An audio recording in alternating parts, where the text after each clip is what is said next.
Hey dears, welcome back to our YouTube and Facebook channel. তো সবাই আশা করি সুস্থ আছো, কিন্তু আমি একদমই সুস্থ নেই। আমার শরীর ভীষণ খারাপ, প্রায় 3 থেকে 4 দিন ধরে। তো ভিডিও তো প্রত্যেক দিনই পোস্ট করতে হবে, না হলে অনেক প্রবলেম এসে যায়। কারণে ছোট্ট করে একটা ভিডিও করে নিলাম। তো যেহেতু শরীরটা খারাপ, তার সত্ত্বেও রেস্ট নেওয়ার কোনো নেই। তো বাড়ির থেকে আমাকে বেরোতে হলো কাজের জন্য। এর আগের দিন সত্যি কথা বলতে অনেকটা পরিমাণে শরীর খারাপ হয়েছিল, যেটা বলার কথা নয়। আর প্রেশার তো একদম লো। তো তার কারণে আমি আজকে আসার সময় ওআরএসটা নিয়ে এসেছিলাম, কারণ একদম সময় পাইনি জলে গুলে আনতে।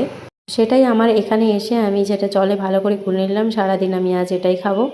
বলা শুনে তোমরা বুঝতেই পারছো যে এখনও পর্যন্ত আমার শরীরটা একদম ঠিক হয়নি।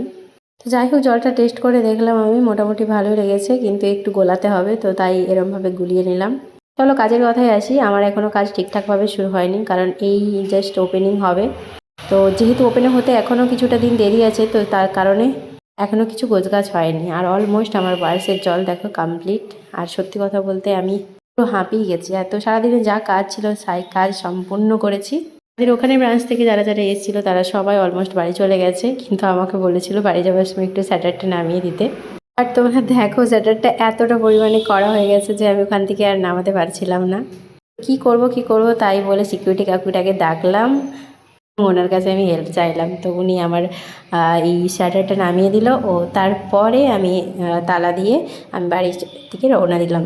প্রত্যেক দিনই আমি চেষ্টা করছি ছোট্ট ছোট্ট কিছু তোমাদের সাথে শেয়ার করার। তো যদি অবশ্যই ভালো লাগে থাকে, একটা লাইক, কমেন্ট, শেয়ার, সাবস্ক্রাইব করো।